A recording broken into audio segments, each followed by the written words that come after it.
song stuck in his head. Good morning. Happy pre-Jackson's Hole, everybody. We got the biggest dickest. Yeah, that's me. And Tracker and the greatest Mattsby. Woo-hoo. The greatest. He is the greatest Mattsby. Yes, the greatest. So what are we doing today, guys? What are we working on? We're looking at Tracker's charts. We're talking about Jackson's Hole. Are we worried about Jackson's Hole, Cat? I think it's forever expansile. It's one of those things that ages poorly. So, yeah, a little worried, but not really. I think it's going to be used as a narrative to set up forever is going to happen anyway. Just like birth, marriage, divorce, and life. Like I said on the our live show morning a few mornings ago, like the market's like priced in a 99.999% chance of a quarter point rate cut at the next Fed meeting. So yeah, maybe that's Jackson Hole meeting is scary though. Maybe that's scary though, because rate cuts could be, oh my God, that's the end of the cycle. It's just going to be the bad economy now. That's why they're cutting rates, right? They're going to have a negative narrative for either direction. Yeah, I don't understand the whole thing. Like, obviously it's been, how many months has it been since we talked about the tariffs, and like, how bad is the economy right now? And nobody even talks about tariffs anymore. I mean, sure, there's headlines here and there, but nobody even gives a crap anymore. Yeah, I'm still worried about IREN. I mean, like, to be honest, like what's going to happen there? Yeah, by now the market's had a chance to price the tariffs in. That is true. They've even priced in the uncertainty over the tariffs, right? There's a certain degree of uncertainty, and they price that in as well. And Live to Be Happy says, "You make me whole again." Oh, that's so sweet. Not a W, though. There's no W in their Tracker. Yep. There's some pretty interesting... Anyway, yeah, I'm just going to copy. Well, I think Tracker had some interesting new fibs he wanted to share with us. You were trying. Do you want me to show you that now? I was going to hold it for later. I swear this is only going to be... this will be a very short part of the show. It's not going to take like 45 minutes like it did last time. Again, I didn't rehearse it, but I've got this new idea here that all charts can be divided up into 4 types. There's either your type A, where let's just pull up a type A chart. Type A. Here's IREN. Here's a type A chart. So type A charts mean that it has weekly candlesticks. The price action is above the what scale is this? I mean, it's weekly, but sorry about the extra stuff here. What does the A stand for? Let me pick a different one. What does the A stand for? The A just means it's good. A is good. A is good. Yeah. I'm sorry. The types are from if you guys. Any video gamers out there and you play Devil May Cry, and to the end of the level, they give you a rating depending on how good you were at the game. A rating is good, B rating is not as good as A. S is if you are superior, you like beat the boss and under the time. And then D is like you just suck at this game. You should stop playing this game. So the type A charts are the ones where it's already gotten over its halfway point. Like from the bottom to the top, 0 to 1, this is spending all of its time between the 0.5 and the 1 now. And it's sort of between it's above the 8.6 here, below the 1. This one is very close to graduating to what I would call a type S. Now the type S are the ones that they put the 100% fib behind them, right? So now, for example, ASTS Space Mobile started out here about the 618, ran up to the 100%, then did all this kicking the tires, support testing all the way through the halfway point, the center point right here in red, all the way to its all-time low, and then recovers the 114, and then the 298, and the 382, and then the 50%. It just went bang zoom in that week. Like I suppose if I got real close, there should be some sort of action that tests back onto this $707 point. But yeah, it runs up, and now it's a type S stock because it's above the 100% fibs. Hopefully, it'll just stay up here in this green area and not come all the way back down to retest that 50% level. I can't see it going from $45 to $7. Can you? So yeah, I think it's good. It already tested the 886 twice, and it's heading on up. So, this chart is becoming more like a Palantir. So, we kind of defined Palantiring as these charts where they just keep on giving. Here's Palantir. It started about at its quarter point level, runs up to the 100%, down to the 0, 592, gets back over the 50% mark, runs up, tests back to the 618, and then just gone after that. Over the 100%, never looked back. It kind of did, when I do my wave charts here, like here's a wave 1, 2, that's really the 1, 2 there. And then like 3, 4, and then it's working 5. It's like there's a big old space between the wave 1 top and the wave 4 top. But you could almost look at it as if this was wave 1. All this stuff happened that we don't have any record of because it wasn't a publicly traded company then. Here's your wave 2, and then your wave 3, and it tests back, and there's like a fib space between the wave 4 bottom and the wave 1 top. People watched me do charts a lot know that's a very important feature of the 5 waves up. And so also when I see charts where it has a top here and it touches here, then I know it hasn't done the wave 1, wave 4 yet. It's still in wave 3. If this has a point that's touching back here, it hasn't done this little leap over the wave 1 hump. Okay, anyway, so that's type S. They're the ones that are over 100%. And then, so these are the good ones, right? Once you're in type S, it tends to just keep on going, like Amazon here. Its wave 1 was way back here. It graduates from messing around, and it establishes itself as an S-type stock. And then it goes from like the 100% to the 1618. And then it'll try to go, like Amazon's now in the zone between the 1618 and the 2618. This is like the next zone that Amazon's in. It might get a little test back into here. Well, no, maybe not. Maybe not. I should do a fib channel on this. I'm not going to spend a lot of time on this. I said I would not spend a lot of time on this. I'm not going to spend a lot of time on this. Fib channels are cool. Yeah, it'll probably just like stay in this zone all the way into the 2620 up here. That's like, $7,700 a share for Amazon. That's way in the future, right? 2034 is here. It's like 2050. I'll be dead by then. Okay. The type B stocks, obviously, are the ones that are stuck under the 50% level still. So like, let's say BTBT right here. I went through my spreadsheet about a third of the way through all my spreadsheet stocks. I've got so many stocks in there. And I started classifying them. So yeah, it's stuck. It's just trying to get over the center pivot here. This $3.41 is the halfway point between the all-time low of 37 cents. Actually, I kind of messed around with this a little bit because what I wanted to do, you can see these can be sort of, there's objective and there's subjective. I was looking for something that subjectively showed, see like right here and right here, this tells me this is like a 50% level. It comes down to it, it goes behind it, comes back up to it, gets over it, tests on it.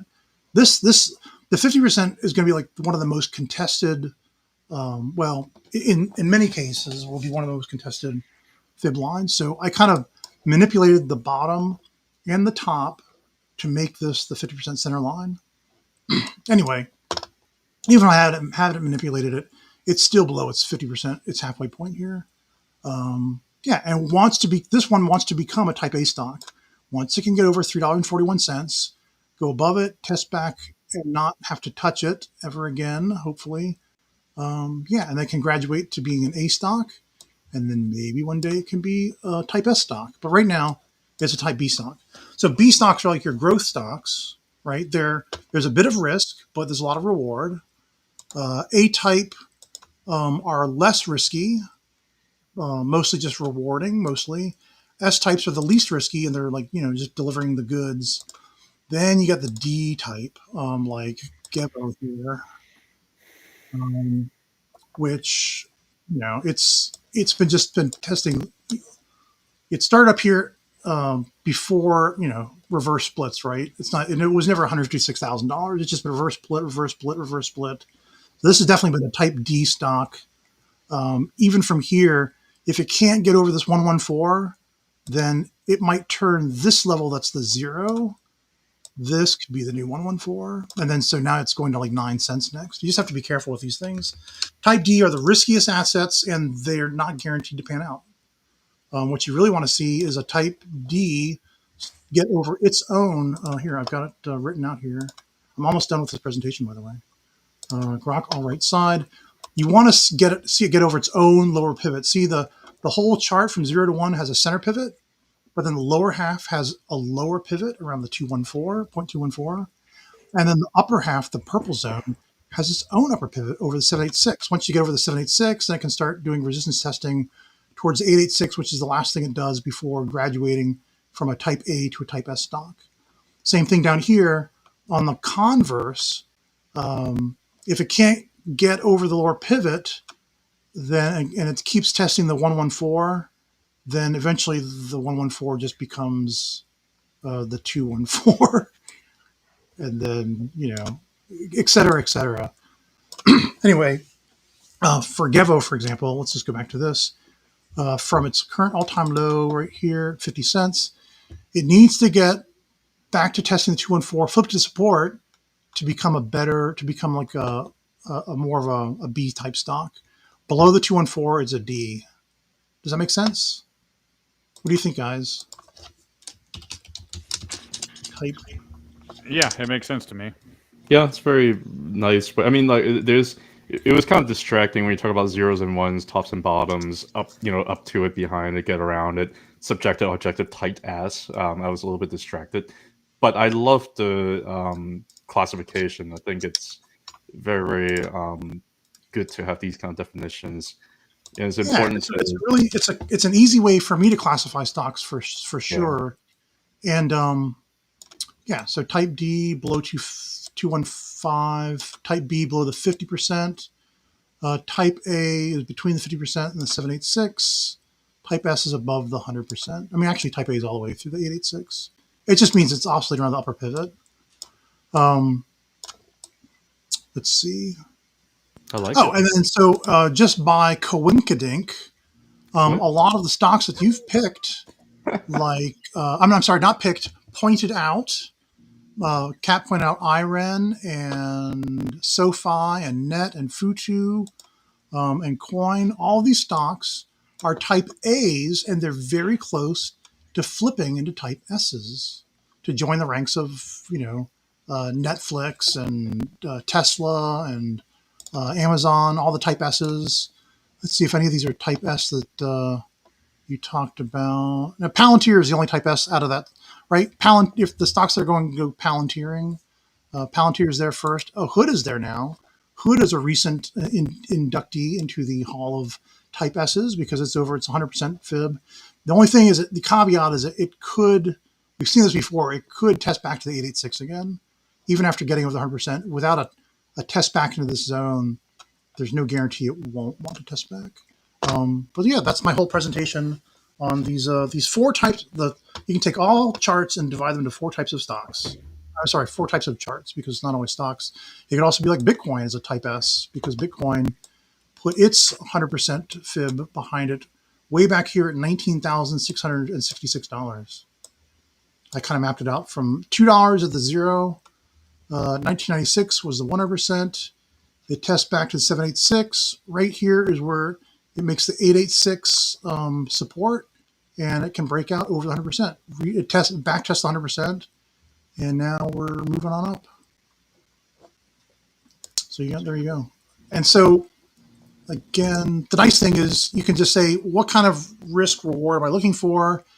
If you're looking for, the best reward about any risk, you want the type S stocks. If you want something that's a little risky and more rewarding, you want the type A. These are like the growth stocks.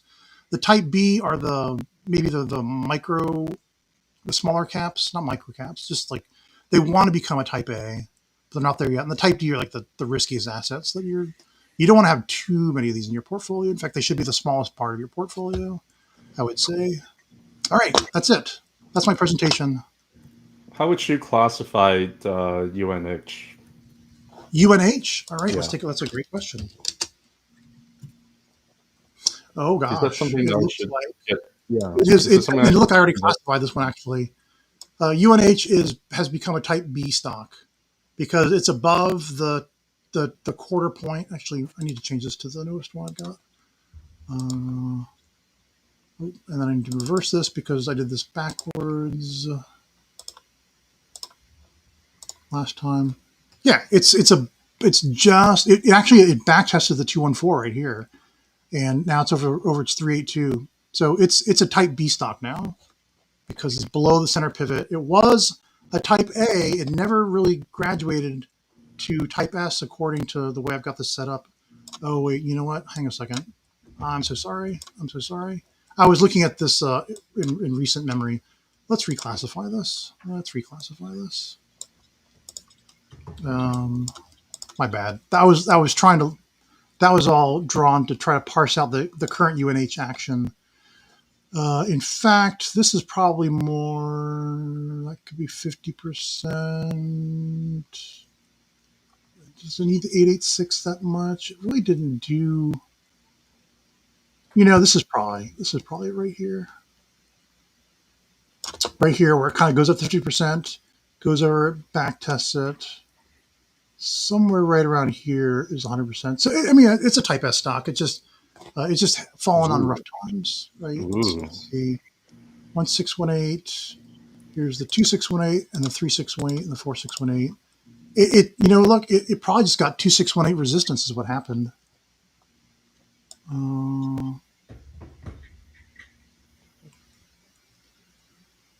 Maybe this is it. 114. So just going back in time to kind of support my idea that this was actually the 100% right here. Starts off at the 114, runs up to 50%, down to its all-time low. In fact, you could probably, sometimes this lowest low isn't really the best place to do it. It's usually like the two that had more support, and this just went negative slightly for a little bit. And yeah, here's the backtest of the 786. It just ran through the 886. Runs up over the 114, backtest the 100%. Backtest is the 114 twice. Then makes it out over the 1618. And here you can see it's working on breaking out of the 168, the 1618, and kind of backtesting it. Maybe I've got it off just a little bit. But yeah, and then I could, I could subdivide this from the 2618.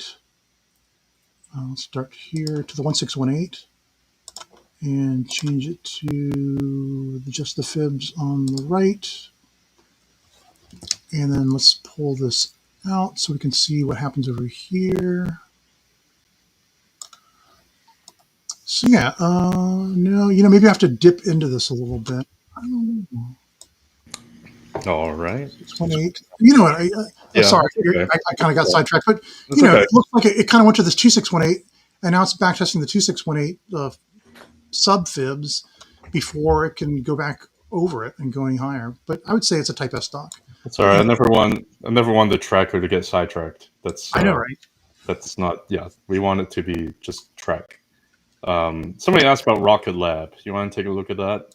Sure. See how it looks like it's type S for me. I mean. Oh yeah, no, definitely a type S. It's a tight as rocket. That's what I think. Oh no, well, I guess it depends. Yeah. I guess I was messing around with this one. It could easily be a type S if you just kind of go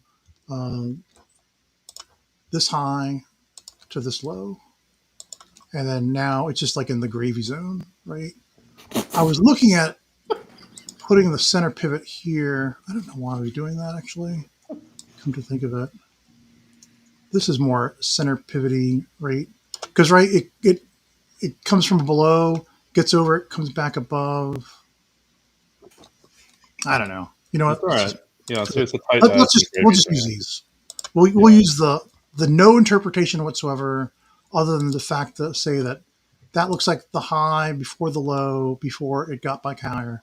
So yeah, it is. This makes a type S right here. All right. Yeah, it's a tight ass in the gravy zone. That's what I'm hearing. So Yeah, and congratulations. so this is going to want to go to its 1618 next to 6488, Yeah. and then I've got my wave 5 up here, but it's definitely going to have to hit resistance at 6488 before it can go any higher.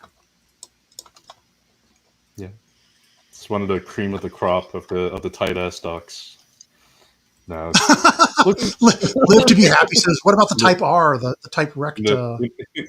In the gravy zone. Yeah, I don't know about type R. I mean, maybe later. But yeah, thank you, Tracker, for sharing this. That's a Sure. good classification. And It uses this new, it uses this system that I've been developing since, I took all of Matt's retracement fibs to heart, and the whole thing about subdividing stuff. And then like the next thing was like, well, I got all these stocks. What? Yeah, the classification system just made sense to me as the next step.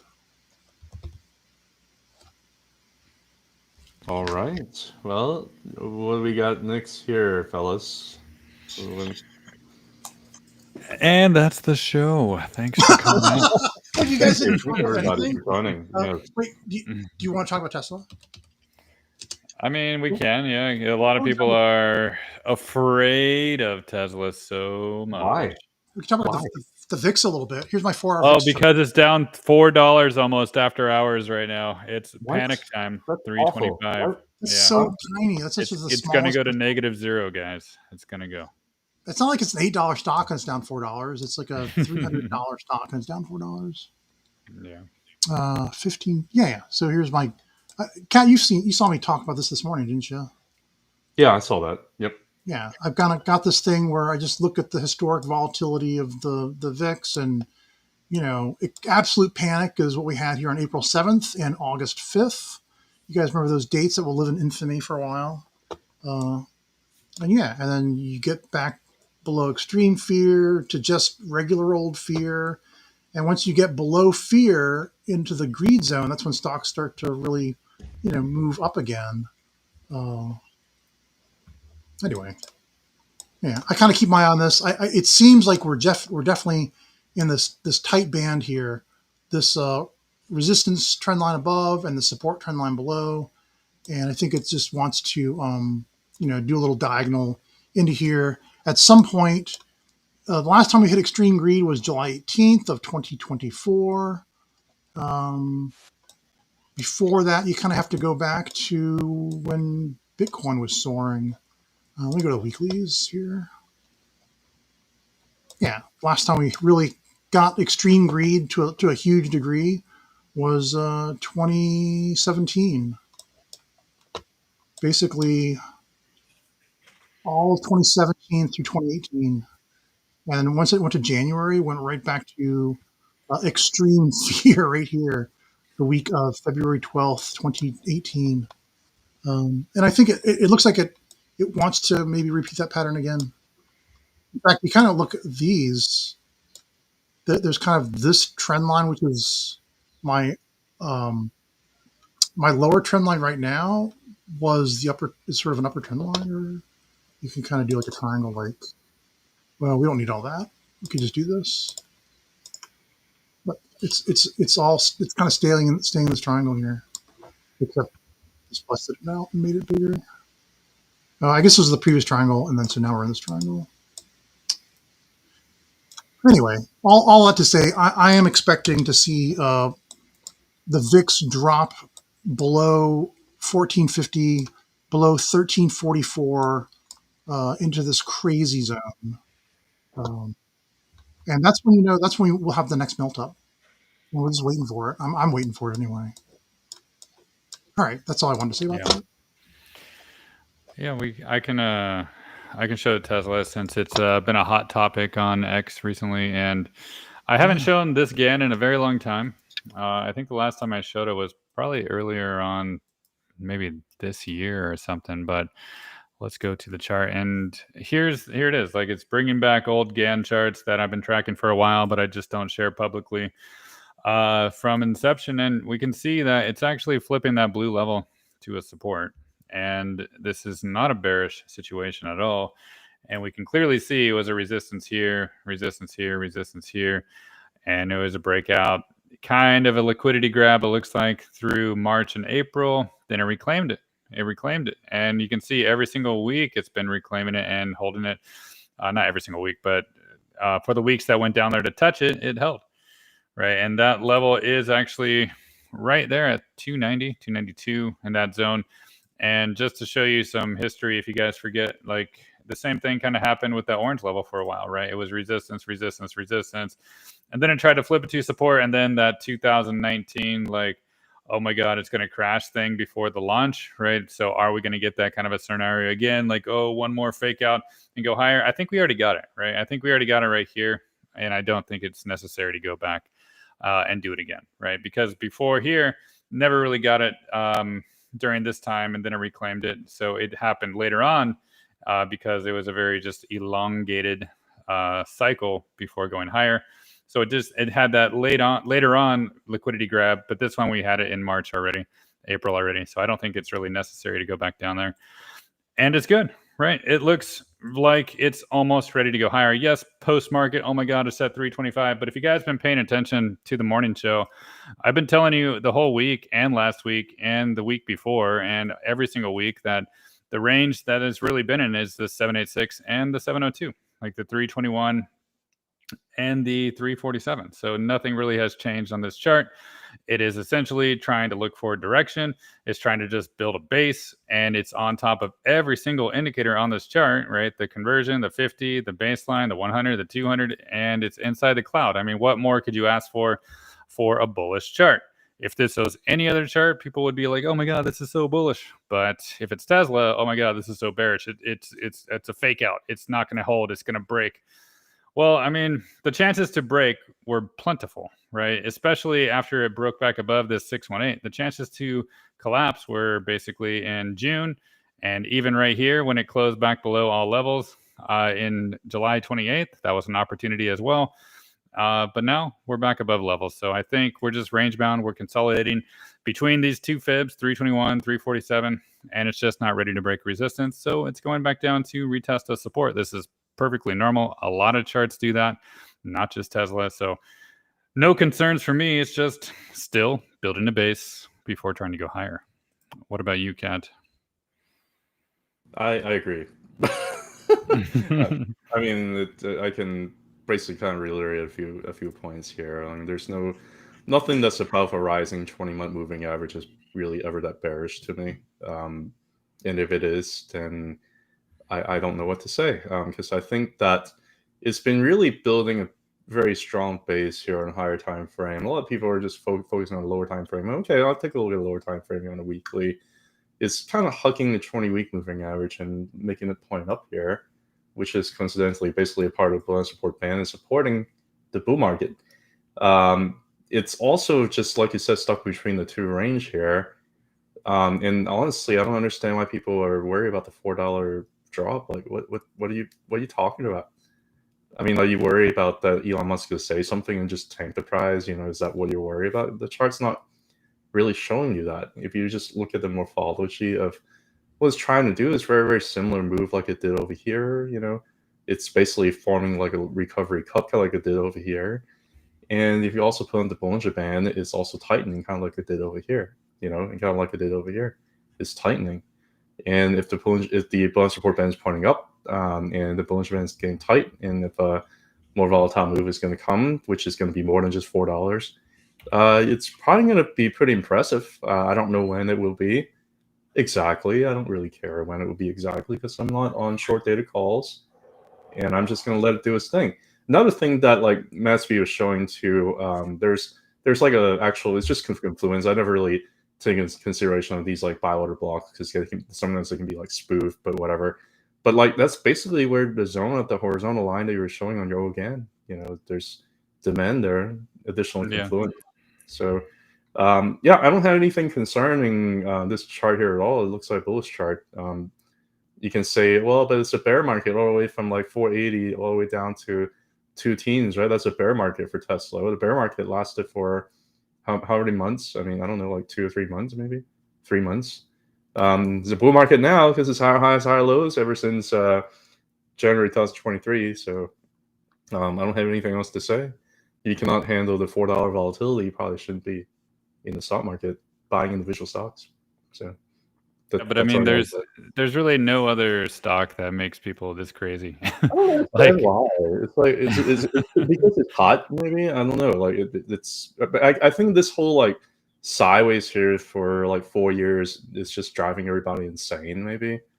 But there are a lot of stocks that are like that, and people have a lot more patience with them. So I don't know. I think Tesla probably just drew a lot of retail crowd, and they are just unfamiliar in terms of how the market works, and they buy into narratives that are changing, by the minute, and they get dragged down along with it emotionally. I don't understand why that is, but that's okay. That's good for us. I think that means we get to accumulate down the lows, and that means we get to hang tight when everybody's worried for a drop. And if it does, I'll buy more. I don't think it's gonna let me have the opportunity to buy more below 300 again, but whatever.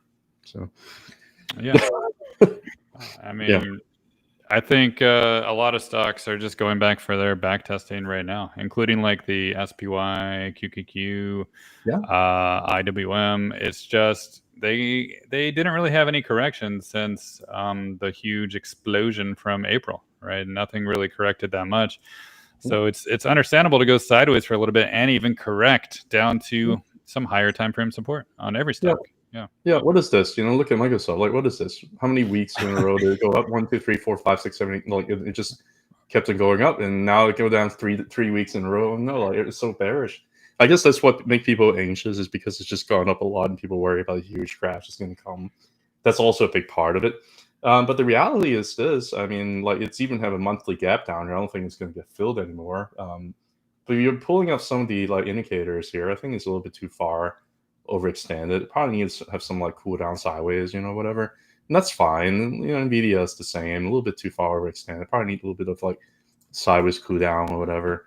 Meta, about the same. Everything's kind of overextended. They're just kind of doing a necessary cool down. Amazon is actually looking like it's cooling down a lot. It looks like it's relatively healthy. Google, it's already a little bit of laggard. That's why it's just kept on going up higher. I think people kind of don't understand how the technicals work. When everything's get a little bit overextended, it gets pulled down, and everybody's like, "Oh, I need to get out of Google," and when everybody's looking at Microsoft, just keep on going. I'm like, "Oh, let's get into Microsoft," but then they're way too overextended, and they need to correct down. So it's kind of how you're driving on a highway and you're trying to switch to a fast lane. Next thing you know, the fast lane stopped, and then the other lane you were on just kept going. It's kind of like that. They just, next thing you know, the person in front of you or the traffic controller in front of you, they're just trying to say, well, this lane's been going for a while, let's have the other lane go. And then meanwhile, you're just trying to go around, trying to get to the fast lane, but you just end up stalling the entire time. That's my perspective on things. Yeah. And I kind of wanted to share some regular charts of the SPY and just compare it to the IWM right now.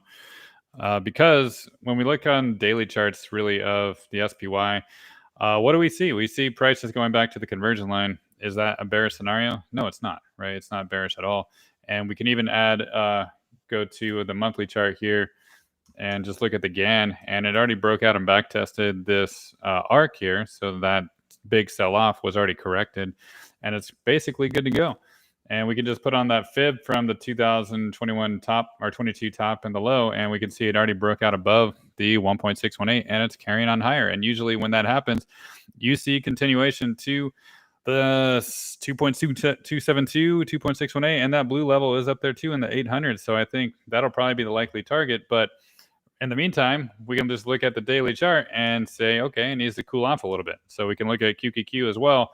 And same situation. It wanted to cool off a little bit, and actually went down to the baseline to go touch that, the 567 right there. And if we look at that fib, the 1.618 is down there, 548.03. So that's also the similar situation. And when we compare that to the IWM, what's really happening is, well, it's not even above the 886 yet, and that's like the holy grail that could go Palantiring, right? If it gets above there, which is 233.20. But This has been essentially kind of outperforming because it broke out last week of that 786 at 223.76, and it's been basically stabilizing on top of it. The 224.98 is the conversion line, and if we just look at the higher time frame on the month-to-month basis, we can see that it even broke above that GAN level, had a huge V bottom, back tested the cloud and all. We were all talking about that when it happened, but it's setting the stage to break out. And this is what I understand. Like, people are wanting to go to, I don't know, safe havens in the market when IWM hasn't really looked like this in a long time, right? The last time I did it, there was like a huge liquidity grab to the upside to previous all-time highs, but you can really see the 786 was a massive resistance before, even in July of 2024, a year ago, right? Even when we go back in time to this, it was really just distribution up here, a lot of long wicks up top, and it couldn't really stabilize on top of that 786 for that long, and it crashed. So this is a super important zone, and this is a different look for IWM that we haven't seen in a while. So this is something that I think is trying to play catch up to some of the QQQ, the SPY, and maybe even the SMH as well. And it's something that is screaming to me that it's risk on and not scary. And speaking of like more risk on, we can look at Ethereum as well, just to see what it just did right now on the weekly chart. While we were speaking, we can go to, or sorry, was it the daily chart? Yeah, while we were speaking, it went down to the baseline just now, the daily baseline, and it went down there right when the market closed, just to close right above it, right? It went there in a hurry when we were speaking. I was like listening when Tracker was talking, when Cat was talking, and it just went down there to hit it, and now we're kind of bouncing. So will it go to 4,000? I mean, 4,000, I was talking to Cat before the show. It's a very obvious support level. It's super obvious. I think anybody can see that it was a resistance. Even back here in 2021, it was a resistance point.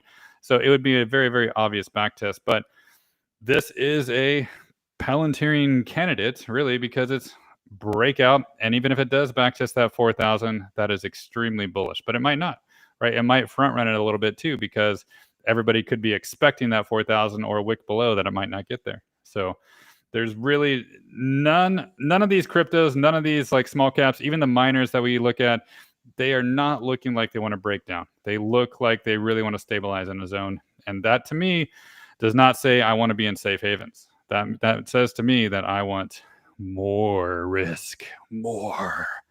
Right, Cat?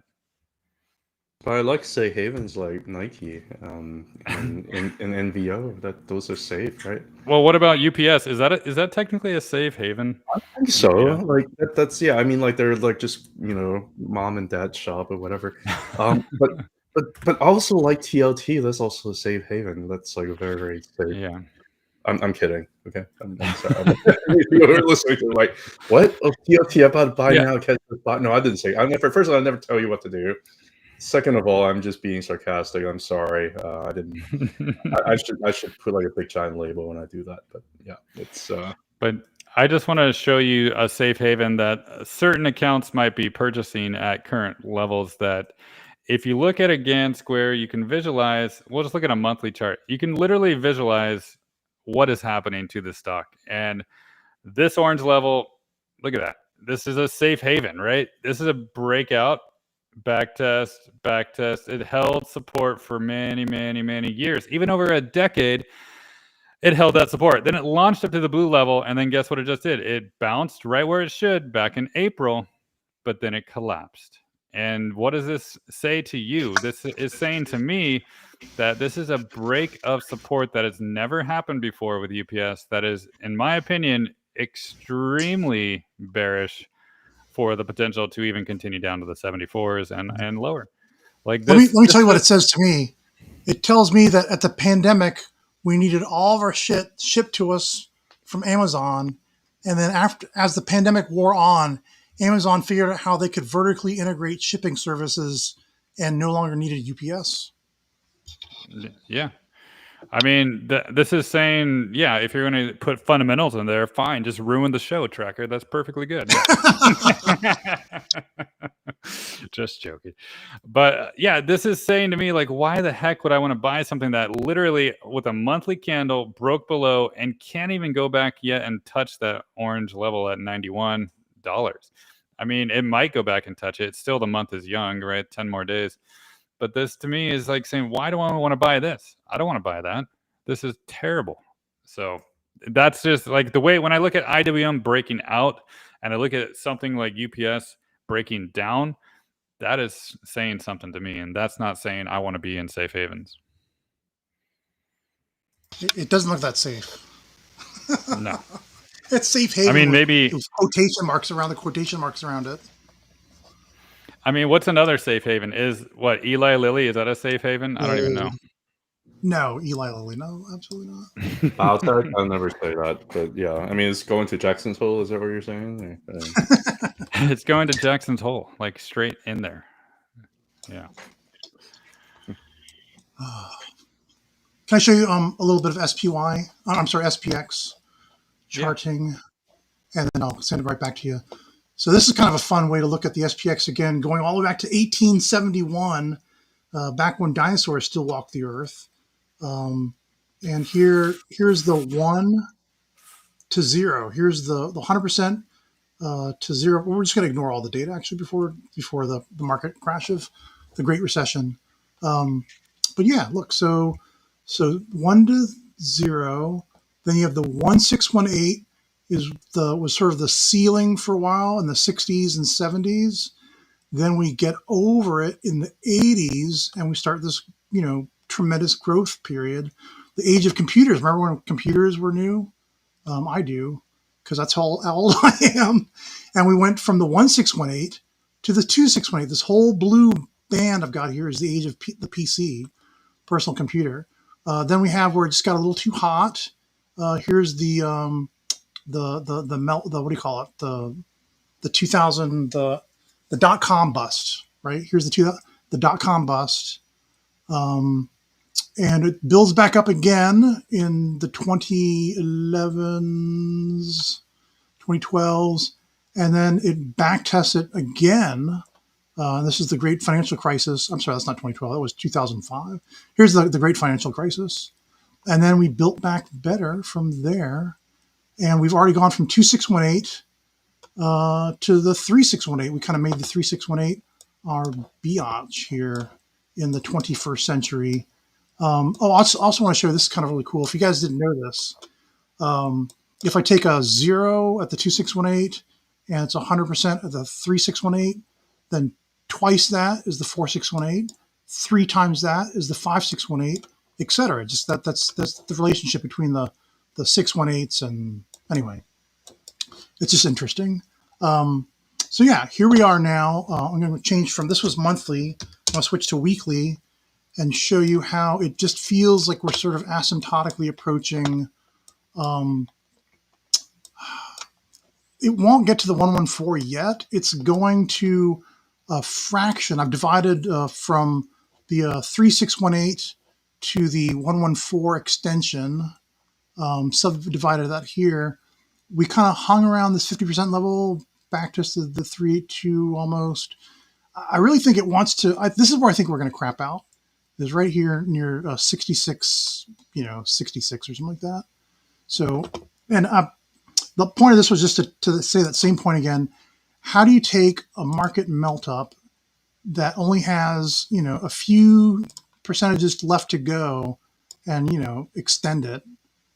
They've got to go up and down, up and down. They've got this crazy breakdown here. So anyway, I expect it to approach, SPY 666.6 or something like that. And once it finally gets there, maybe it melts up for a wick, touches the 786, and then that's where I'm looking for maybe this gap to finally fill, because SPX has not left any gaps behind.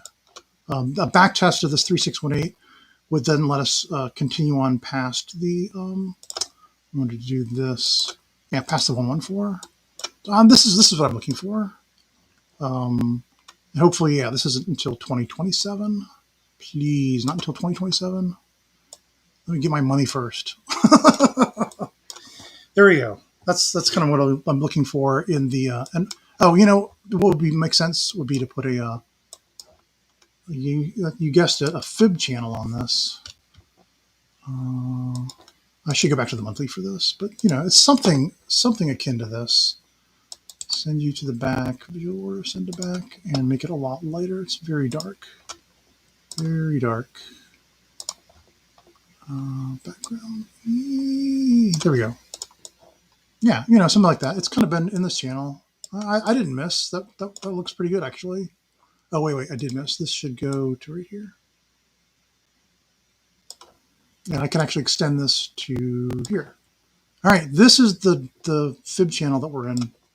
And it really likes to kind of, the red center point is resistance, right? Ever since here. So I guess I could narrow the fib channel, actually. Let's narrow it right to there, because I'm just including these points here. Oh, gosh darn it, no. Never mind, I like the way I had it. We'll just do it like this. So yeah, just expect price to stay in this channel right through here. I guess that would be kind of too fast, something like that. So that's what, that's 2028, things will be really nice again. Super nice, actually. That might be too nice. All right, anyway, back to you guys. That's all I wanted to do, was that the SPX has got just a little bit farther to go, I think. And it's asymptotically approaching it. It's approaching it very slowly, because it wants to wait till the end of the year. Something like that. All right, there you go. Japan, July exports. First drop 3 months, blah, blah, blah, whatever.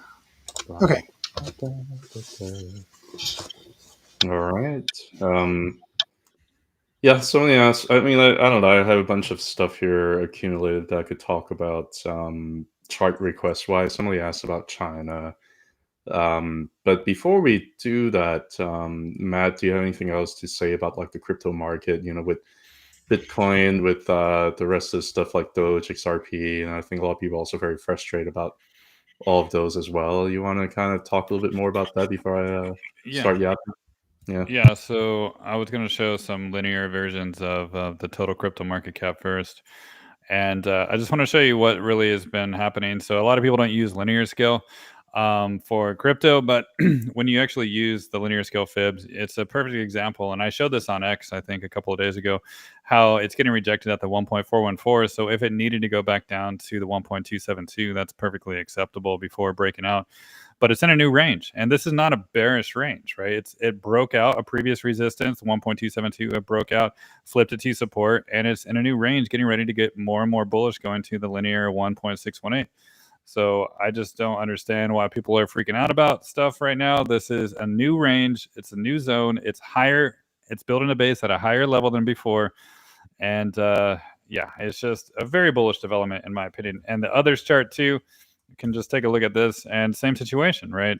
It's actually doing the exact same thing that it did the previous weeks. It broke out of the 50%. It's trying to stay inside the cloud, but it's not. But in the meantime, it just keeps on going back down almost every single week to the 50% fib here, which is 281. And that's not bearish, right? This is also a previous resistance right here, previous resistance here, flipping to support. So we are actually, it looks like we're actually closer to support for a lot of the altcoins than we are for maybe like Bitcoin or some of the other gainers that could go back a little bit further, right? We can look at Bitcoin individually and just see that the conversion line still is 112, 111, so it has more potential to go down. Then also the bottom arc is around 109, 110, so it does have room to fall a little bit further. So there's that. And then when we look at log scale, we can go back and just check out some of the altcoins individually. And I saw you mentioned Doge before, and when we look at Doge on the weekly chart, it's also just in a new in the same range, right? It's in between the 618 and the 50% fib. And when you add on some other indicators here, we can see that it's just back testing the baseline right now. Actually, today, just now during our live stream, it just went down to finally back test that 20 cent 0.208. How is that bearish? It's not, right? It's just not ready to break this 618, so it keeps on back testing support, right? Already did Ethereum, but we can look at XRP as well. And I already mentioned that it has potential to go back to that conversion line on our morning show with Tracker numerous times. It has potential to go to the 281, maybe even the baseline 263. But is that bearish? No. It's just a breakout and more back test before the continuation higher. We can look at Chainlink. It had a massive breakout, but look where it got rejected. This is an obvious retrace, right? The 2585, it nailed it 2 weeks in a row. And of course, if it can't break above, where's it going to go? It's going to go back to retest a high time frame support. Is it going to go back to 2111? It's possible, but it's not guaranteed. It's just basically there's some other support between there and there on some lower time frames. So it could stabilize around current price or maybe a little bit lower, but this is not bearish either way. This was a massive breakout finally. We've been waiting for a breakout like this candle back 2 weeks ago. And so anything above the 618 is incredible for Link for that potential to go higher because it's finally also back above the cloud as well. We can look at even HBAR. People are panicking about HBAR, but this is a very bullish chart. Very bullish chart. It's just broke out of the arc into the cloud. Can't really get above the 25, so it's going back down maybe to the bottom of the cloud, 22 cents. That's fine. Even the conversion line's at 21.9. You know, that's also matches the top arc as well. So support is very near. And I guess the last one I'll talk about is really AVAX. And AVAX still can't get above the 382. And if it can't get above that, then it's going to go back to support. And that conversion line is at 21.82, which is not too far away from current price. So basically, when you look at everything, support is near. Could it go a little bit deeper? Of course. But does that change the structure of the market? No. These are bullish charts. They want to be bullish. They want to break out. In fact, they are breaking out. And the proof is here with Ethereum. It broke out. It broke out massively that we have not seen in years. And people are bearish? No way. No, thank you. 4,000, that would be a gift. A wick below into 3,900, even more of a gift. So with that, Cat. He's just throwing it right back to me. Yeah. You know, actually, if you would throw it back to me, there's just one point I forgot to make about the whole SPX chart and where I was going with that, which is that, as you can see here, I'm just getting rid of this little thing here.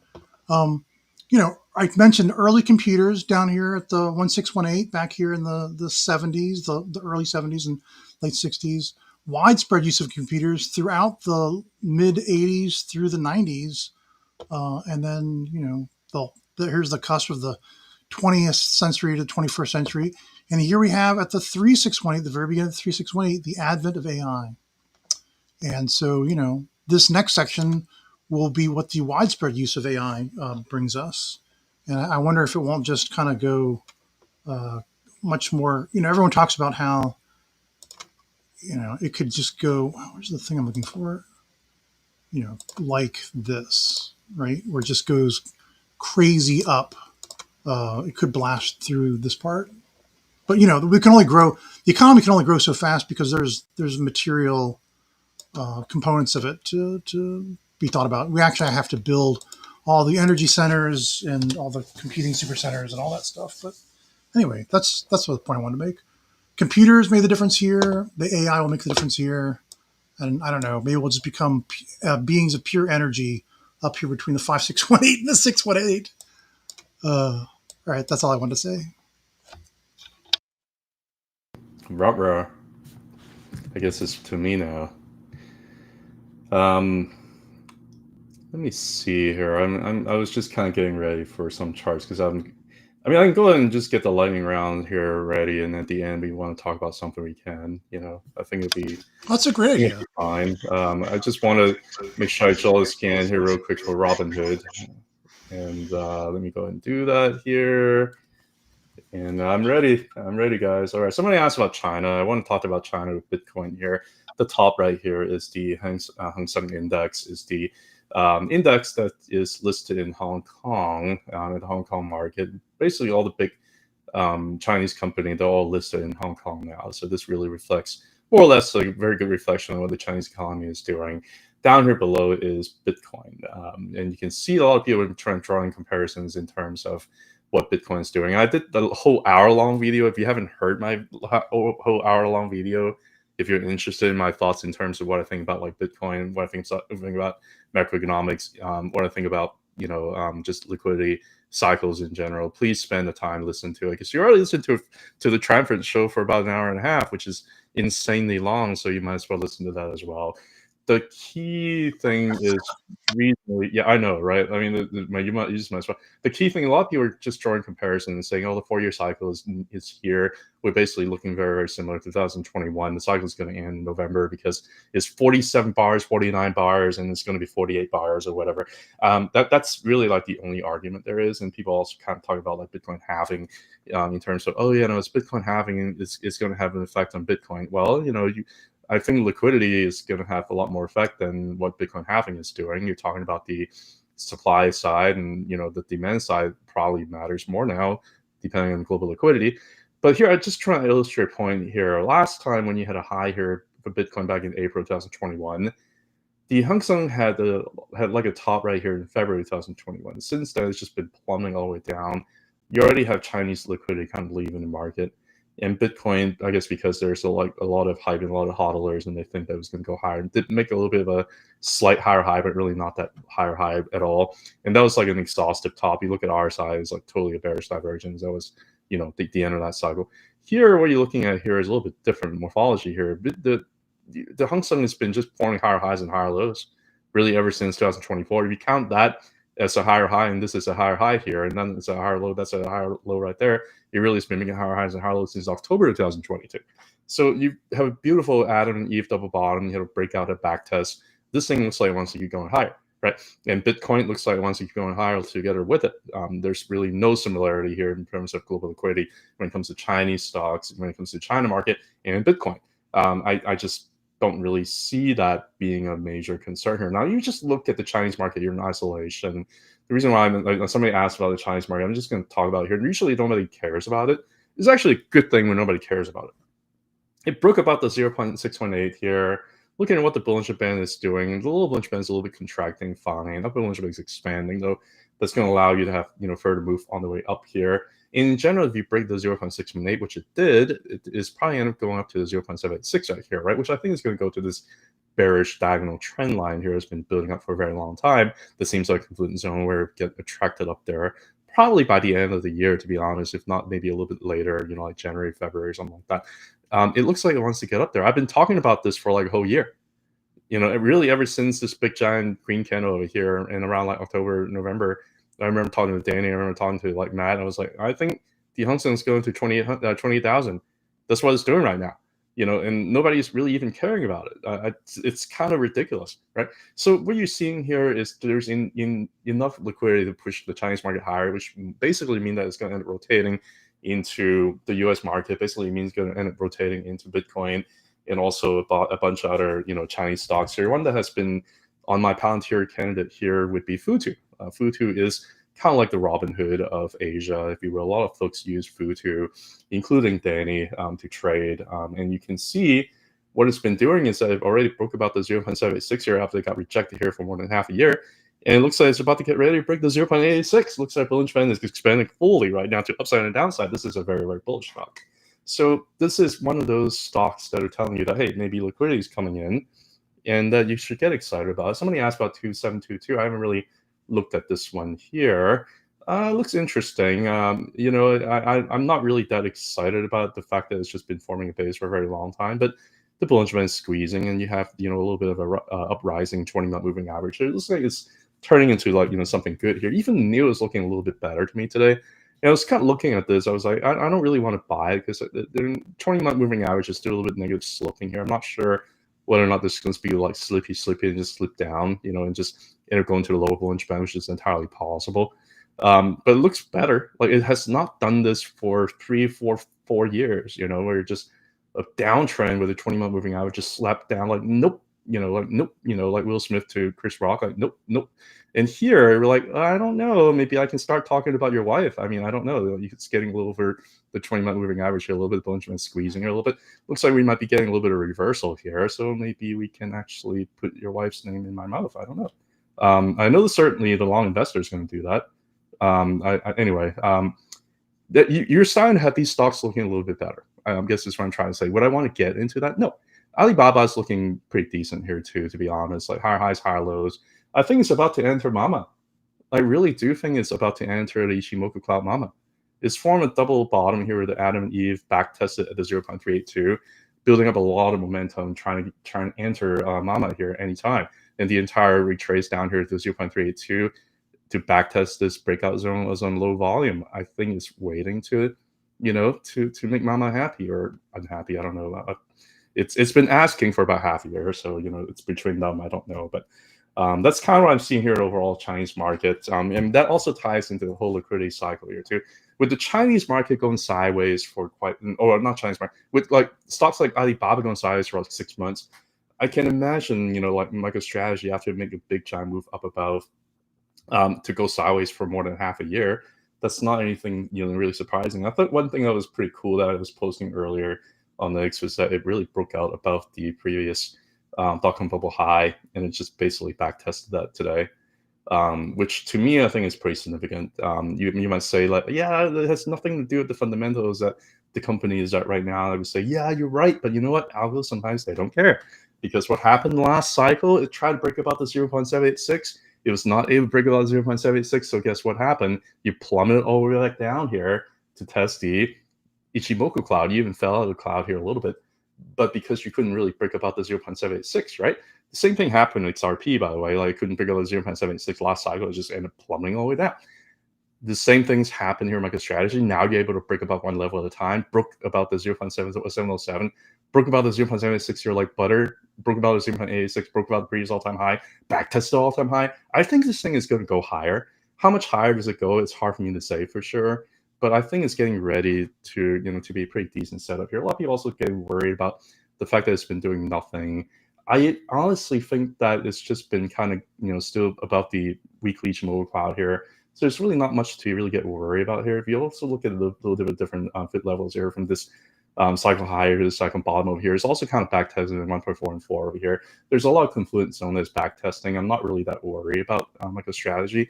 I just think that it's going to keep going sideways until it's getting ready to go up, and then you're at a pretty important support zone over here. So that's what I think about MicroStrategy. I think it's probably going to hit some of these higher targets up above.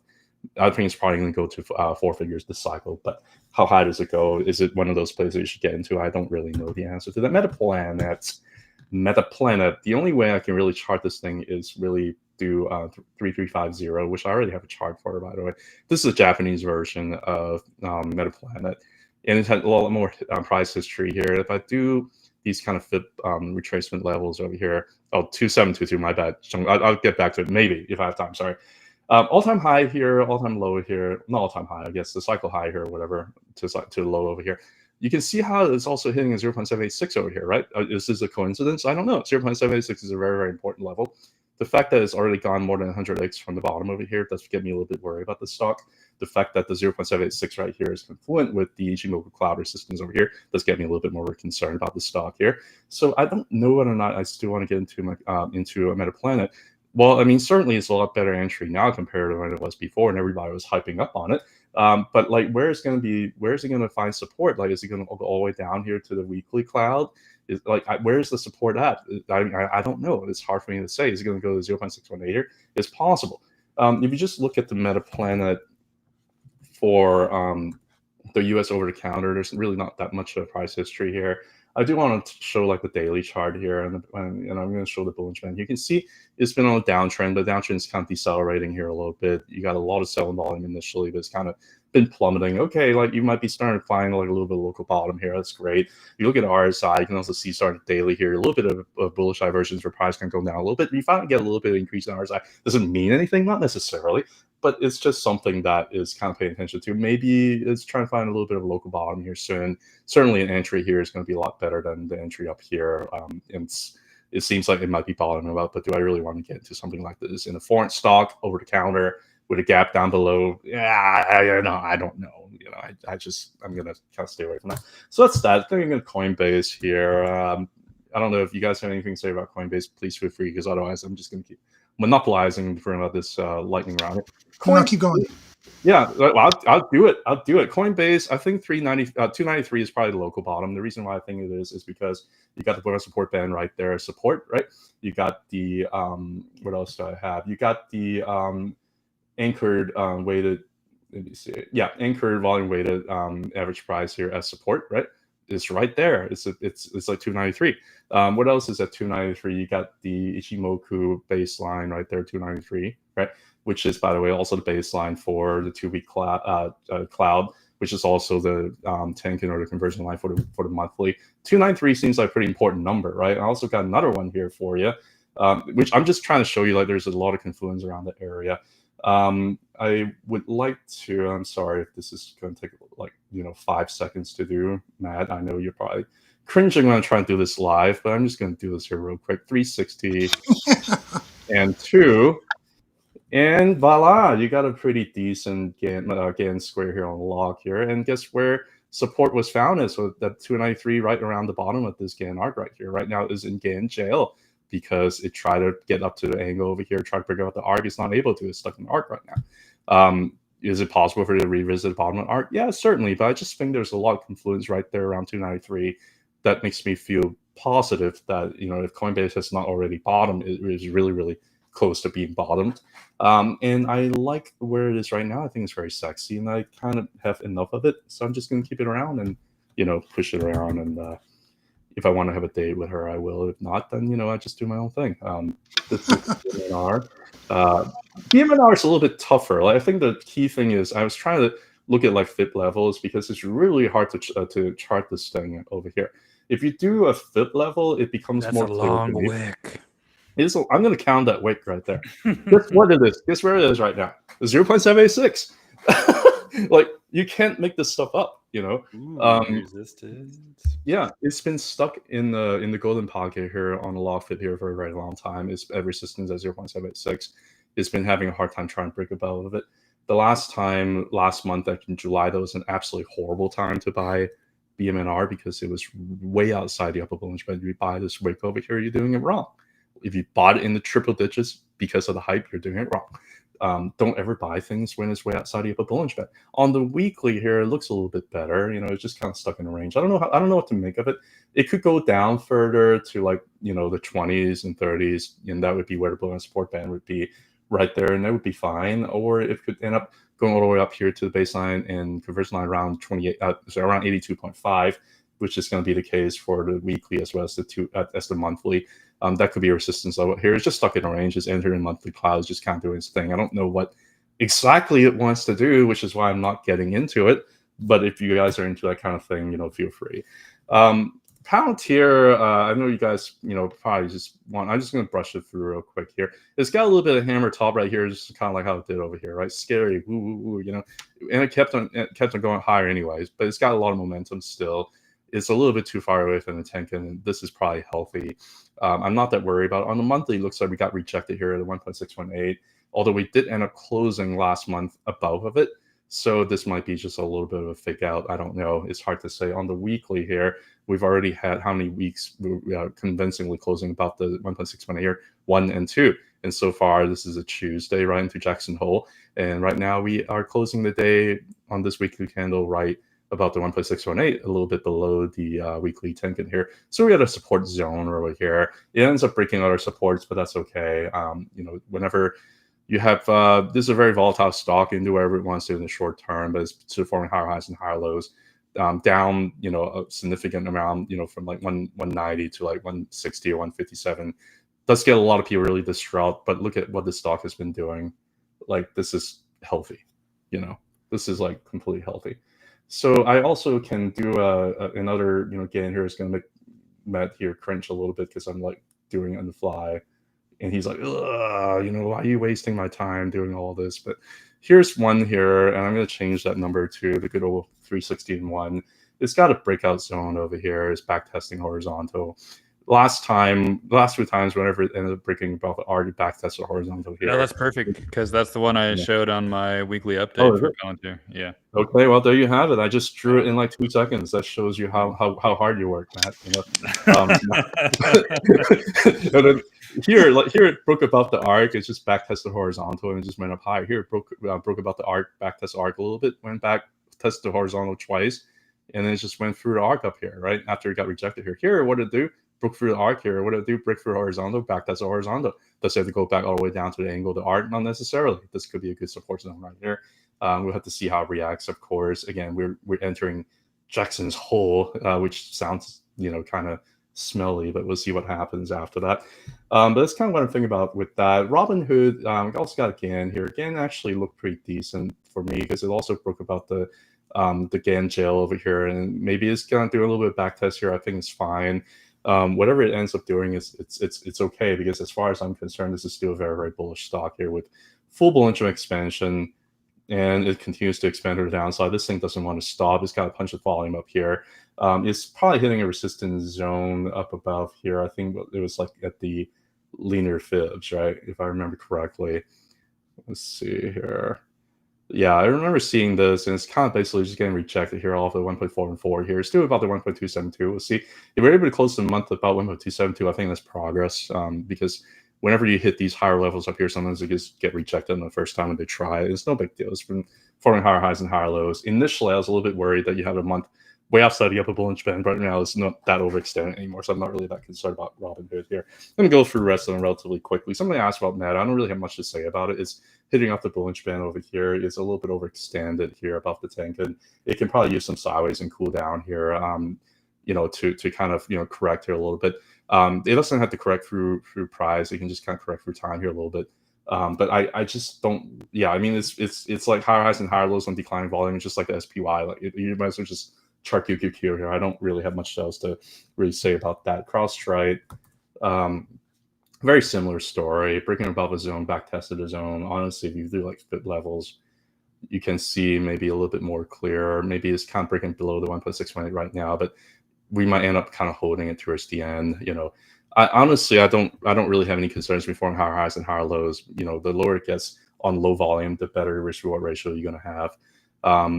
Yeah, I honestly don't have much else to say. It can go down a little bit further, even to the 370 if it wants to, but this is still a pretty bullish chart. Grab, I end up exiting out of grab because I was bored with this potential gain of like 25% or something like that from like 5 or 20%, 25% from like $5 over to $6.30.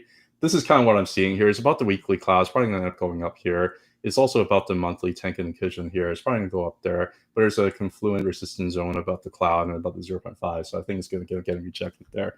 And it's a pretty good gain, but I just decided not to wait for that because it's kind of boring. Bros, it had a pretty big move. It's consulting sideways here for about 6 months. It backtested 0.61 here perfectly. Right now, it's trying to hold in 0.76 here. Maybe it's holding, maybe it's not. We'll see how the end of the month goes. But it's losing some momentum. It's just kind of got a pretty big move up here. So I don't know how long it's going to end up consolidating here. Let's hold the 0.76. Throw in the 886. Okay, I'll throw in the 886 as you have suggested. So yeah, it's having a hard time breaking about 0.86. So 0.618 is still at risk. I don't think it has to do that. It could also be at the 0.707, right? That's also another belly button level that can end up retracing back to, and that would still be maybe hopefully a little bit higher low compared to that. Hopefully this consolidation is ending. Hopefully 20-month moving average would be catching up, and hopefully you'll be able to find some pretty decent support to have some very bullish continuation, but it's just a little bit overextended. Couldn't break above the previous all-time high, and you're just kind of stuck between these levels here. We'll see what it does. 2722, you said? That was the right one. Okay, I'm not going to go back to that. Somebody no, in Chongqing they said Chongqing 2722. Chongqing Machinery. Chongqing Machinery. Looking pretty good. Big giant cup. If you want to do, I think this is one of those that would be good to do a fit level to see where things are. I think it's, it got rejected. There's 1.76 over here, right?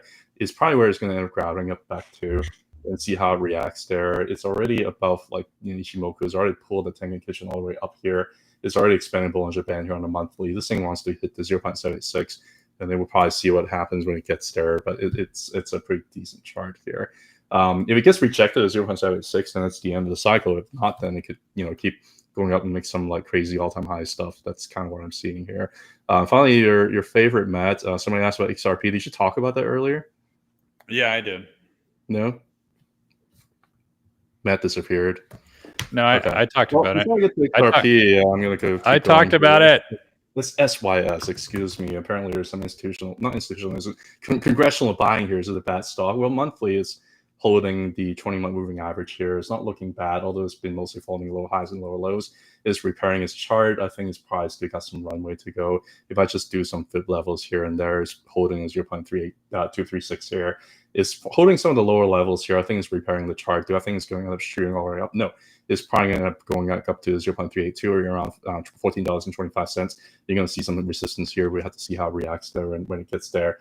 On top of that, you also have the Ichimoku, further up above here. It's trying to reclaim the Tenkan or base conversion line over here. It's looking pretty decent, but it's not going to be one of those stocks that's just going to end up shooting up a lot higher, I don't think. ZETA, I don't really know what to make out of this. It's getting rejected here by the monthly conversion. On the weekly here, it's looking better. You got a little bit bullish cross. It looks like it wants to go to 0.786. If the Tenkan over here allows it, the conversion line over here allows it, so it's going to go to 0.76 here to the bottom of the cloud up here. That'd be the natural order of things. Now, before it gets to 0.76, it's also basically getting, trying to get through to 0.707 over here, again rejected. So those are kind of levels where you're looking at, in terms of where is that right now. It's still underneath resistance, but is this chart looking a little bit better over time? Yeah, it is. It's reclaiming the 20-month moving average. I think it's going to look fine over time. If it's able to close about the 20-month moving average, then I think it has a much better chance to get up to, higher levels. So it's still a chart that's looking more bullish over time, but it's still kind of repairing what it needs to do. SEZL. Don't have much. ZEZL, I don't have much here to chart. I'm going to do the weekly here. It's just been kind of consulting sideways over here, losing some support, but you have some support level down here below. The Ichimoku is not really telling you too much. It's just kind of basically in space right here. If I do a little bit of a fit level from, let's say, from this high over here to this low over here, it's also kind of in space here. It's hard for me to kind of chart this. Maybe I should do a little bit of linear here. Yeah, it's just kind of hanging in space. I don't really have much to say about it. I would probably want to see a little bit more repairing from this big giant down candle here before I would consider, especially since it went down below the 1.272 here at resistance. So I probably want to see what it does first before I would even really considering doing this here. IREN. No, wait. There's really not much to say about IREN. It's trying to break above the 0.86 here. If it breaks above that and go challenge all-time high and maybe even make some all-time highs here, it's a pretty bullish chart here. If you're looking at the monthly bullish band, it's expanding. It's just getting rejected here at 0.86. If you zero break back above that, then some of these higher targets up here are possible. But until you break the 0.86, these higher targets are not possible. That's all I gotta say. There's really not much else to say about it. LZB was down $10 in after hours on earnings. Lazy boy, interesting. Okay, I don't know what else to say about it. For the most part, it's been trying to form a little bit of a double bottom over here, but down $10, that would bring it all the way down to like 30. That's pretty bad. I guess it's still trying to form a little bit of a lower low here. So I guess it's not having any kind of trend reversal yet, unfortunately. It's gotten rejected here about a 20-week moving average. So I guess to me that's the reason why it ended up going down here and plummeting. It's also got the cloud up here. I guess it couldn't get above the cloud, and that's why it ended up plummeting. I don't know. It's a little bit rough. Now, if you're asking me for like how far down is it going to go, I mean, I can try to illustrate it. It's also gotten rejected here, 0.707 here on the linear, and the log here also couldn't get about the 0.76. So it's natural for it to go down to 0.618 here, which we already did. But if that's not the level it wants to hold, then yeah, I can see it going to like 0.5 or 0.382. I think those levels are possible. So I guess that's what it's doing, unfortunately. So anything else? No. I was gonna say, I don't really want to do SOXX because it's just the market. I think it's also trying to do the same thing, but to try and break above the 0.86. It looks like it wants to break above, but it's just at strong resistance here before it does. It's not going to be able to do too much here. I'm going to skip IGV. I think with ADA RIOT, do you want to talk about ADA and RIOT, Matt, or XRP to end the show? Is anybody still here? You're doing a good job. Can you guys? You can't hear me? Boo-hoo. I can hear you. Am I the only one that is here right now? I think Cat muted himself. That is so weird. Okay. Oh, actually, no. I muted myself. I muted the audio. I'm sorry, guys. Matt, take over. I was trying to like respond to you. I'm like, wait a minute, is my mic not working? And No, yeah, it's mic it's was unmuted. Sorry, go ahead. yeah, I can finish off the show with a couple of altcoins or just one altcoin and some Bitcoin miners. So let's go here. Let's take a look at ADA, right? If we want to look at ADA, what is it doing? Well, it's a breakout, right? It had a breakout last week and it's a back test. So bearish? No. It's a very nice previous resistance over here, breakout back test, flipping to support. So this is nice. 82 cent, that zone, 84. It's in a support zone right now, so it's not really guaranteed to go any lower, even though it's possible to go back to the 82, 81, 80 zone, whatever, right? But this is a breakout. It's a back test. This is bullish. This is all that I care about for this kind of a stock, or I mean crypto. Or if it was a stock, I would say the same thing. And when we go to some miners, let's go start off with the very bullish ones first. Let's do WULF here. And WULF had a monster breakout and it hit some resistance. And the resistance was kind of obvious to me. It's the monthly 200-month moving average, right? Up there at 904. So yeah, it just got a lot of liquidity above there. People getting excited over there. But it's still resistance. No matter how high it went, it's still resistance and also more resistance up here. But it's a massive breakout. This is a bullish Bitcoin miner, right? It's a big breakout. Let's see if the 816 can hold. We can look at IREN too. That's another bullish one. And it's trying to hold this 886 right here at the 1935. Can it? We'll find out. Let's see if it can close above on Friday for a bullish breakout last week and maybe some stabilization above. So we'll see. 1935, that's the target. But even if it doesn't stay above it, doesn't make it bearish? No. It just makes it still in the same range that it was before when it broke out back in June. So it already broke out, back tested the again arc here and also the conversion line and all that stuff. So it's none of this range is bearish, right? No matter how low it went, none of that is bearish. It's a big previous resistance. It's flipping to support. It wants to go higher, even if it doesn't break above again this week. So very nice chart. Now let's look at the ones that everybody hates. Mara. Everybody hates Mara, right? Oh my God, what's happening with Mara? Well, it is getting rejected by the weekly baseline. Does this mean it's going to tank and go to zero? Well, we can put the monthly chart on, and the 100-month moving average is actually finally upward sloping. So I think that's something to pay attention to, right? That's kind of a trend reversal. It has really never been upward sloping ever in the history of the chart, right? Except for maybe like right here, just a tiny bit. But yeah, this is now upward sloping, so it should offer some support in the future. But it doesn't mean it needs to go all the way back down there and hit it. I think it's really just trying to stay in this zone right here. It's trying to stay inside of this zone where the baseline is acting as a resistance, but also this big line right here. We can just draw a line. You can just see support, resistance, support, right? So it's not guaranteed to go lower. It is in a support zone technically right now, even though it's below all the indicators. So people can hate it all they want, but I still think it can hold.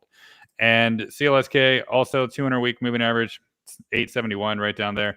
This is basically very beautiful, right? It's a big breakout, rejected right where it should, and now it's just going deeper and deeper into a back test where will it stop? Nobody knows. That's always the name of the game for these Bitcoin miners, but it could go down to the 871, but it also could stabilize around current price. Why? Because also this zone is a pretty important support zone before in the past, right? Even back here, it kind of was like a big liquidity grab up and it kind of broke down that level. So it's not guaranteed to go back down to the 871. It can stabilize around here. And look at RIOT. RIOT is actually very beautiful, right? It finally is back above the Ichimoku cloud. Breakout back test could be completed actually. And we do have the 50% fib right there, which is right around, what is that? My stupid labels are in the way. 1131. Right, and then we have the 200-week moving average at 1133. So this is showing stabilization. And the last one I'll do is just show BTBT, and similar situation for it's holding this zone from July, and it's so far not a lower low. It's really trying to stabilize around this arc, around these moving averages, and it even opened the candle above those moving averages. So there is potential to close the week back in that zone as well. But I think we're still in a support zone, had a massive breakout and got rejected right where it should. and a correction that is correcting right where it should as well. So I think we could find some stability here. And could it go lower? Yes, of course. But that would not change the bullish nature of this because it had a massive breakout and it's just spending time to consolidate.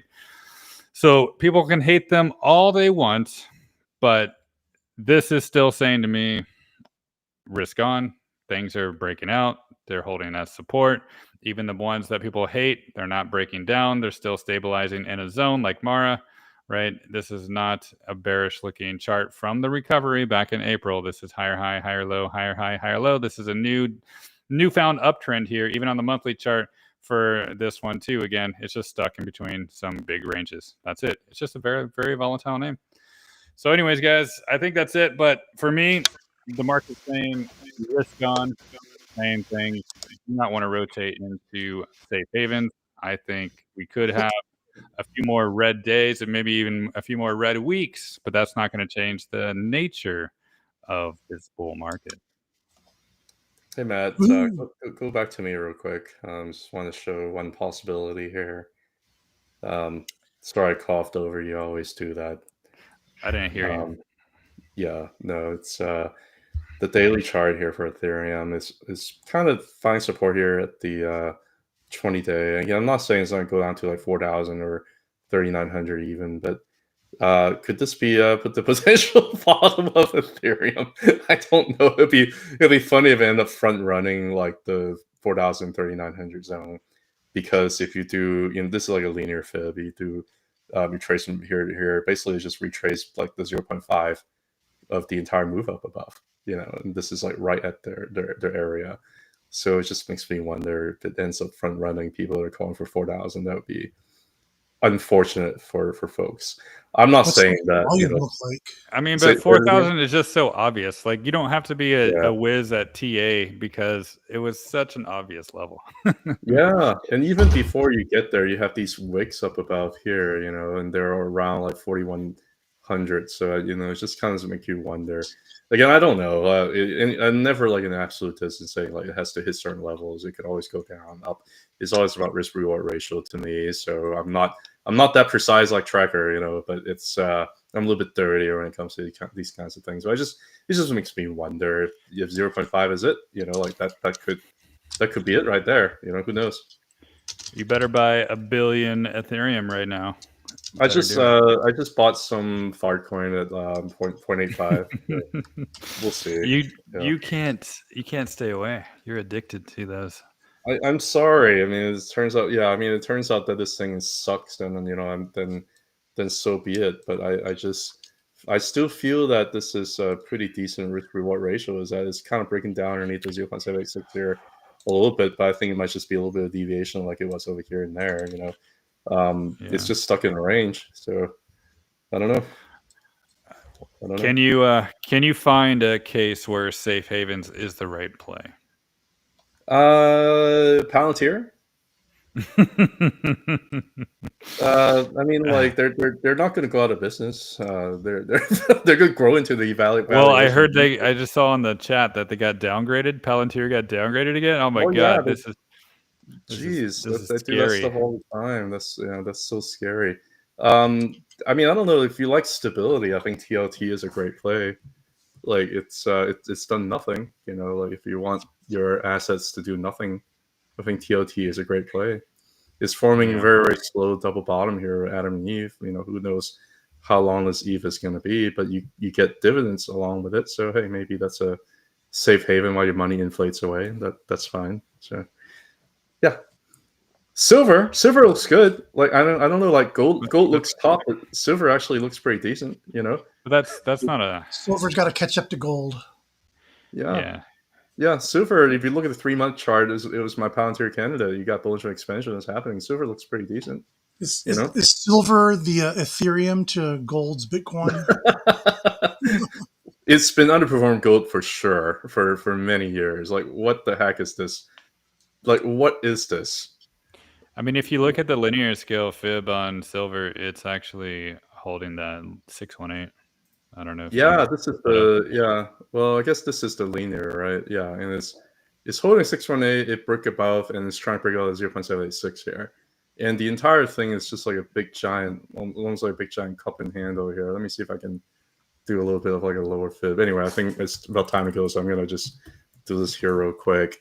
Yeah, it held the 0.236 here perfectly. You know, like it's a ridiculous cup and handle that went way farther than it should, and then it's just bouncing it up. So, yeah, silver. That's a safe haven.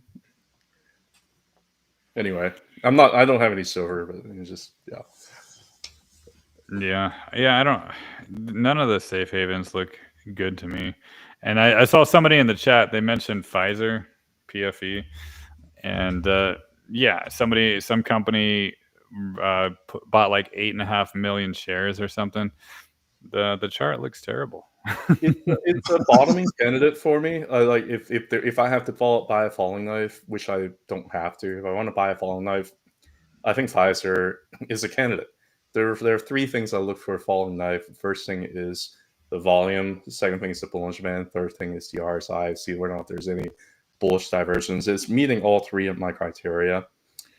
First criteria, I like to see at least 2 capitulation events. There's capitulation event number 1 right there. There's capitulation event number 2 right there. Second criteria on my list is I want to see it bounce from one side, the low Bollinger Band, to the other side of Bollinger Band. And if it ends up doing that, then to me, there's a decent chance that it's bottom. It's done that. Third thing is there's a bullish divergence on a higher time frame, like monthly. You know, it did decelerate, the downtrend did decelerate, price went down, RSI went up. So it hit all three of my criteria. But honestly, I don't really want to buy anything anymore at this point with the market that we're at right now, unless we reclaim the 20-month moving average and flip it to support. Like I'm not even interested. Does this chart change your mind for Pfizer right here?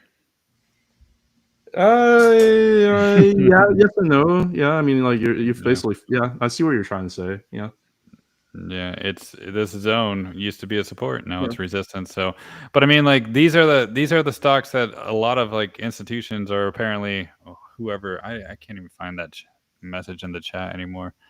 But yeah, they buy 8.5 million shares. I mean, Starboard buy 8.5 million shares. But it just doesn't make any sense to me. Why are they trying to catch like a falling knife? I just don't understand that. Well, that's how stocks stabilize, right? You need to have big institutions trying to buy, and it forms a base, and then you know for like a year or 2 or 3 years they have time, and then they just end up going up. But to me, it's like these safe havens or whatever you want to call them, like they are the exact opposite of what IWM and even the miners look like. They're going in the wrong direction. So that's why it doesn't make any sense to me how one could buy a UPS or one could buy a Pfizer or one could buy something that just keeps on going lower and actually keeps breaking support, opposed to something that actually keeps breaking resistance. So that's my final thoughts. I don't know. I just can't understand it. I'm very, very bullish, and all these back tests makes me very excited, actually. Very excited. Yeah, I mean, which is why we're individual investors and traders. You know, we can buy these smaller cap companies with like a few $1 billion market cap or lower. I guess, I don't know. There's really no reason they couldn't, but they just choose not to. I mean, Kathy Woods, like, she bought BMNR like 3 triple digits. You know, I mean, who knows what they're thinking? I don't know.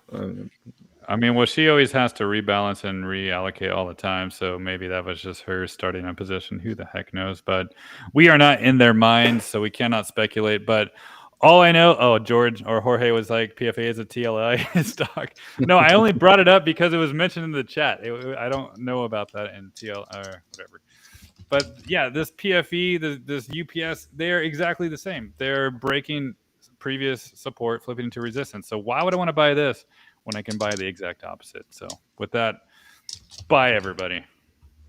All right. Well, the TLI stocks are infectious, so maybe that's why. But anyway, thank you guys. Thanks, Tracker, for starting the show, and thank you, Matt, for sharing your perspective as always. Always a fun time. Yeah, thanks for doing the art for the show. I think this is one of the best pieces of us, the sort of Japanese, this Miyazaki style with the Jackson hole in the sky. Yeah, I enjoyed it. It was but the word Jackson on there was added by Matt. It's fabulous. Yeah. I added it via Grok, and it didn't really center it, but it was good enough. It works. That's The message is how, clear. that's how you're in bed. I know. Anyway, guys, take care. Have a good one. Bye. All right. Bye, guys. We'll see you Good night, tomorrow. everybody. Bye. Thanks for watching.